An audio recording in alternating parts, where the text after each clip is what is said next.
Hello students, once again welcome back in my physics class. Students, for class 10 today I will explain electric power as written here. Students, definitely you know that what is the power? Rate of doing work. Normally कोई हम काम कर रहे हैं उसको करने का rate means work done in unit time, that is W by T. And when we discuss about the electric power, it means the rate of doing electrical work in rate of doing electrical work या electrical work done in unit time is the power. तो power क्या हो गया बेटा? Power is equal to work done upon time, right? तो rate of doing electrical work is your power. कोई doubt? Rate of doing electrical work is your power. Clear? अब इसका unit देखो क्या आ जाएगा. तो यूनिट कहते हैं ये वर्क है तो इसका यूनिट हो गया जूल पर सेकेंड. और एसआई यूनिट क्या हो जाएगा? WATT what. This is what. इसका एसआई यूनिट पावर का यूनिट आपका हो जाएगा वॉट. और इसको लिखते किससे है? W. It is denoted by the W. तो अब ये वॉट जो है हमारा स्मॉल यूनिट है. बिगर यूनिट क्या होगा? तो बिगर यूनिट क्या कहते हैं? यूनिट क्या हो गया? इसको कहते हैं किलो वॉट. इसको लिखते हैं के वॉट. इसको लिखते हैं KW. ठीक है? This is your kilo watt. Kilo means 10 to power 3. तो हम इसको लिख सकते हैं 1 kilowatt is equal to 1 KW is equal to 1000 watt. ठीक है? मैंने क्या कहा कि electrical power is the electrical work done in unit time या rate of doing electrical work. Right? अब आप इसको जरा एक मिनट देखिए. मैं वीडियो पॉज करता हूं.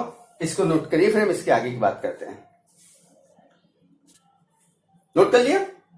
तो अब हम इलेक्ट्रिकल पावर का एक दूसरा डेफिनेशन दे रहे हैं. और वो डेफिनेशन क्या कहता है कि rate at which electrical energy is consumed.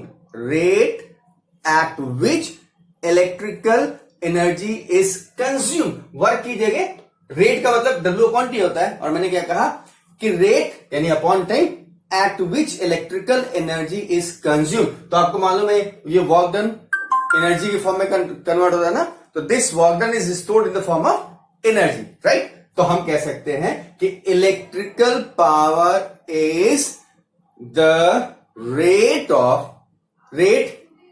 Eight which electrical energy is consume या इलेक्ट्रिकल एनर्जी कंज्यूम पर सेकेंड. क्या? इलेक्ट्रिकल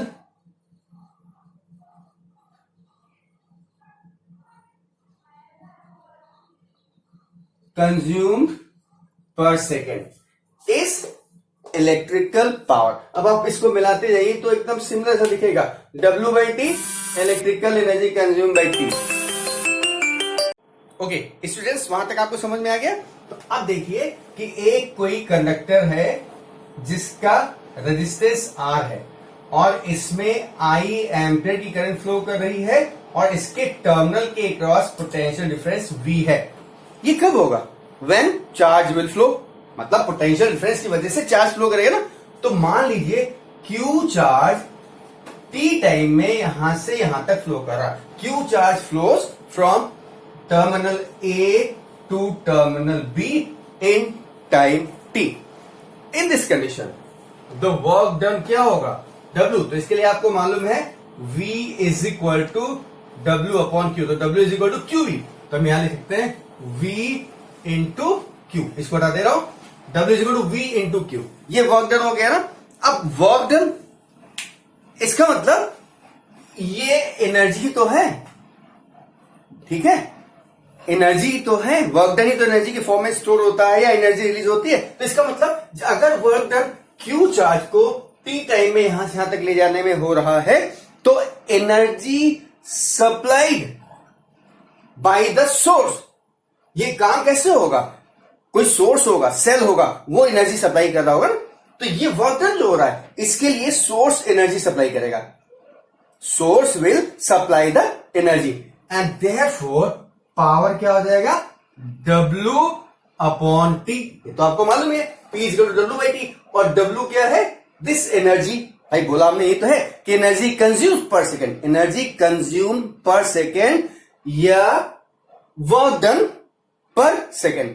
तो वर्क डन जो होगा वो सोर्स की वजह से होगा, सेल से, क्योंकि सेल एनर्जी प्रोवाइड करेगा चार्ज को मूव करने के लिए। अच्छा, अब मैं क्या करता हूं, यहां पे W की वैल्यू रख देता हूं V Q बाई टी, इसको आप लिख सकते हो V और Q बाई टी।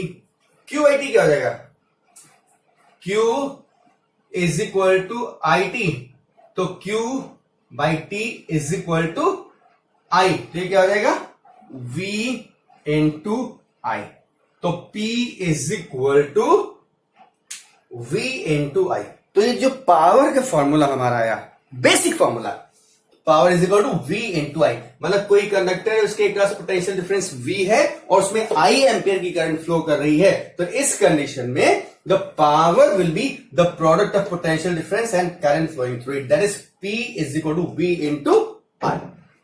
क्या, वॉट, राइट। यहां तक समझ में आ गया, इसको नोट करिए, जल्दी से नोट करिए।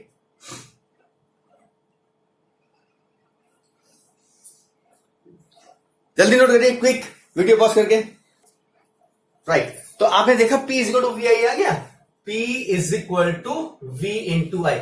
अब कहते हैं कि energy supply to the circuit, जो हमारा रजिस्टर बना हुआ था, सर्किट को एनर्जी सप्लाई जो की जा रही है bye the source, what will be that, the energy supplied क्या हो जाएगा, अच्छा, जो एनर्जी सप्लाई हो रही है and due to resistance that comes out in the form of heat, ठीक है।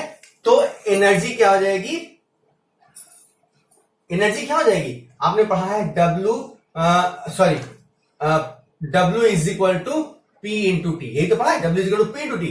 तो P क्या है, वर्क डन ही तो एनर्जी है, तो that is P into T, मतलब सर्किट को सोर्स के द्वारा कितनी एनर्जी सप्लाई की जाएगी, how much energy will be supplied to the circuit by the source, that will be W is equal to P T. उसी से तो वर्क हो रहा, सोर्स से जो एनर्जी मिल रही है पी टी, तो energy is equal to P T.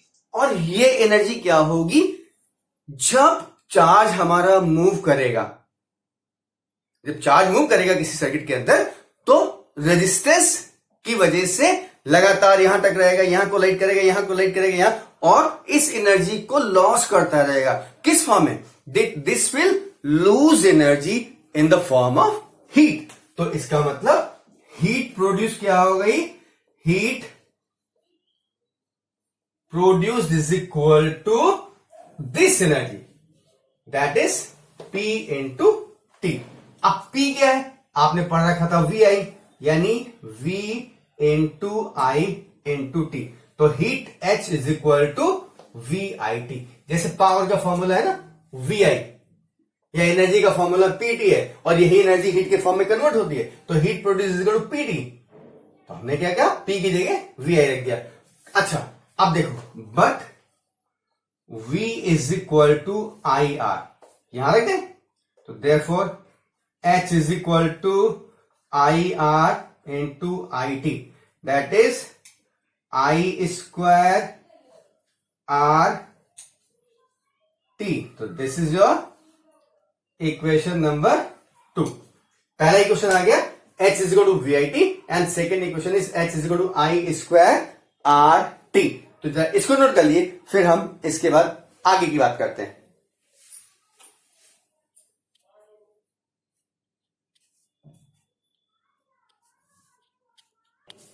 Okay, note कर लिया ना। तो स्टूडेंट्स, ये जो रिलेशन है H is equal to I square R T, ये है जूल्स लॉ ऑफ हीटिंग। ठीक है, ये इक्वेशन जो आ रहा है H is equal to I square R T, this is Joule's law of heating. तो अगर कोई एक्सप्रेशन दिया जाए कौन सा जूल्स लॉ है, तो this expression represents the joules law of heating, right. तो इसको नोट करिए। फिर अब हम इसके बाद आपसे फिर बात करने जा रहे हैं, इसको हटा देते हैं। देखिए जूल्स लॉ ऑफ हीटिंग हो गया, ये सारे रिलेशन आपने नोट कर लिए हैं। आप देखिए एक चीज, जैसे मैंने लिखा H is equal to I square R T, इसको हटा दे रहा हूं। तो आप यहां से देखिए, ये जूल्स लॉ है, ये H किसके प्रोपोर्शनल है, square of the current is proportional to the resistance and is proportional to time. मतलब करंट जितनी ज्यादा फ्लो करेगी उतनी ज्यादा हीट प्रोड्यूस होगी। नंबर 2, रेजिस्टेंस जितना ज्यादा होगा उतनी ज्यादा हीट फ्लो करेगी। और इसी कॉन्सेप्ट पे जो आपके इलेक्ट्रिकल अप्लायंसेज हैं, हीटर है, गीजर है, इलेक्ट्रिक टोस्टर है, यही कि रेजिस्टेंस उसका बहुत ज्यादा रखा है। नाइक्रोम का वायर लेते हैं, एलॉय की रेजिस्टिविटी यानी रेजिस्टेंस बहुत ज्यादा होता है ना, तो इसीलिए जो आपके इलेक्ट्रिकल अप्लायंसेज हैं वो हाई रेजिस्टेंस के सब्सटेंस के बनाए जाते हैं, और ये इससे हीट बहुत ज्यादा प्रोड्यूस होती है। और दूसरी चीज, heat is directly proportional to the time. Time के जितनी ज्यादा देर तक हीट फ्लो करते, जितनी देर तक करंट फ्लो करेगी उतना ही ज्यादा हीट प्रोड्यूस होती जाएगी, राइट। तो ये कॉन्सेप्ट तो आ गया कि हीट किस पे डिपेंड करती है। Heat depends on the following factor, that is I square, that is R, that is T. अब आप देखिए कि हमने अभी पढ़ा था P is equal to V into I. Yes, P is equal to V into I, power का एक फार्मूला। हम 2-3 फार्मूले बता दे रहे हैं, न्यूमेरिकल में लगाने पड़ सकते हैं। अच्छा देखिए, but V is equal to I into R, तो देयरफॉर P क्या हो जाएगा, I R into I, that is P is equal to I square R, and this is your equation number 2। ठीक है, अब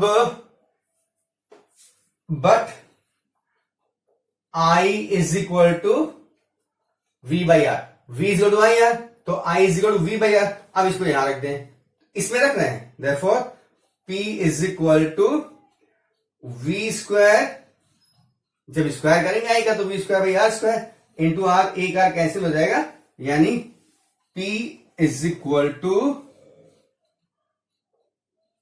V square by R, and this is your third relation. तो ये heat का formula है हमारा, heat का formula है। एक दूसरा फॉर्मूला भी दिया गया था, H is equal to V I T, यानी हीट के 2 फॉर्मूले हो गए। V आई टी की जगह आप हीट को P इंटू टी भी कह सकते हैं। तो एक फॉर्मूला और है, H is equal to P into T, P की वैल्यू V इंटू आई, तो H is equal to V I T, और हमने V की जगह आई आर रखा, तो ये हमारा, तो एक रिलेशन ये है, दूसरा ये है, और तीसरा ये। तो 3 रिलेशन हमारे हीट प्रोड्यूस किया रहे हैं। और उसी तरीके से पावर मतलब एनर्जी लॉस या dissipated per second, P is equal to V I, P is equal to I square R, and P is equal to V square by R. तो दीज आर द 3 रिलेशंस। तो आज का हमारा lecture power और heat produce पे है। मैं एक बार फिर से बताता हूं, पावर क्या है, rate of dissipation of energy या work done per unit time, W by T. W का मतलब हीट प्रोड्यूस। अब कोई चार्ज किसी कंडक्टर से चार्ज फ्लो कर रहा है, तो ड्यू टू रेजिस्टेंस, रेजिस्टेंस की वजह से क्या होगा, ये जो पहली बार चार्ज यहां से यहां क्यों फ्लो करेगा, पोटेंशियल डिफरेंस की वजह से। और वो क्रिएट किसने किया है, किसी सोर्स ने, सेल ने क्रिएट किया है। तो सेल से एनर्जी मिलेगी और यहां से चार्ज को यहां से यहां ले जाएगी। अब जब चार्ज चलेगा तो यहां से चला यहां कोलाइड कर गया, यहां से चला यहां कोलाइड कर गया, और जब कोलाइड करेगा तो उसकी वेलोसिटी 0 हो जाएगी। 0 का मतलब लॉस ऑफ एनर्जी। और ये लॉस ऑफ एनर्जी किस फॉर्म में आ रहा है, this loss of energy is coming in the form of heat. तो आज के लेक्चर में मैंने आपको बताया electrical power, that is the rate of electrical work या electrical work done in unit time is the electrical power. इसका unit क्या है? Watt. P is equal to W by T, और उसके बाद उसको हमने कन्वर्ट किया पावर में, जो हमारा VI आया। कैसे किया? W बाई टी से, आप देखिएगा। फिर ये रिलेशन है। उसके बाद हमने आपको बताया कि जो आपका एनर्जी डिसिपेट हो रही है, क्या P is equal to W into T, तो बताया था W is equal to P by T. भाई देखिए, मैंने बताया था W is equal to P by T, sorry P is equal to W by T. इसका मतलब W is equal to P into T, this P into T. तो यही work done किसकी वजह से हो रहा है? Because of the source. और सोर्स आपको हीट प्रोवाइड कर रहा है, यानी एनर्जी प्रोवाइड कर रहा है, और वो एनर्जी किस फॉर्म में कन्वर्ट हो रही है? That energy is being convert in the form of heat. तो ये हीट के फॉर्मूले, ये पावर के फॉर्मूले। तो आज का लेक्चर में यही खत्म हो रहा है। नेक्स्ट लेक्चर में मैं आपको बताऊंगा commercial unit. Thank you, God bless you. इसको नोट कर लीजिएगा।